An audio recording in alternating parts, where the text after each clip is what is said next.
Salut à toutes et à tous et bienvenue dans la Minute Cyber, votre rendez-vous éclair avec l'actualité brûlante de la cybersécurité.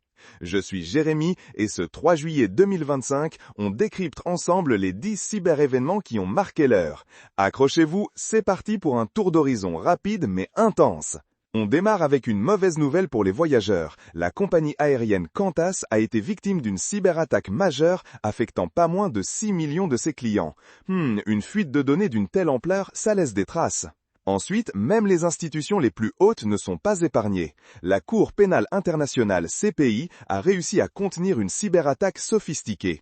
Un rappel, si besoin était, que la cybermenace vise tout le monde partout.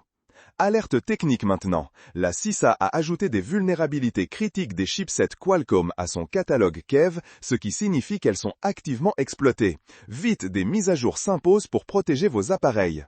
Et pour nos amis administrateurs système, une nouvelle faille Mode Security WAF expose les serveurs web à des attaques par déni de service. Un vrai cauchemar pour la disponibilité des services. Heureusement, il y a aussi des efforts constructifs. Le NIST a publié un projet de ligne directrice pour renforcer la sécurité des systèmes de calcul haute performance. Ça, c'est une bonne nouvelle pour nos supercalculateurs.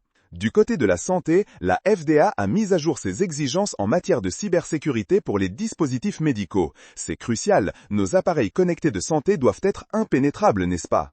Oh, et encore une, Google a dû agir en urgence face à une vulnérabilité 0D dans Chrome qui est déjà sous exploitation active. Donc un réflexe, mettez à jour votre navigateur dès maintenant.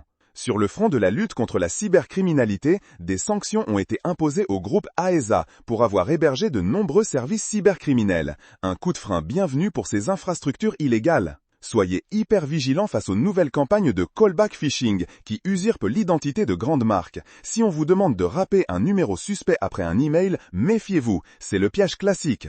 Et pour finir sur une note insolite, l'Allemagne enquêterait sur une cyberattaque physique visant un corps de sapeurs-pompiers. Oui, vous avez bien entendu, physique.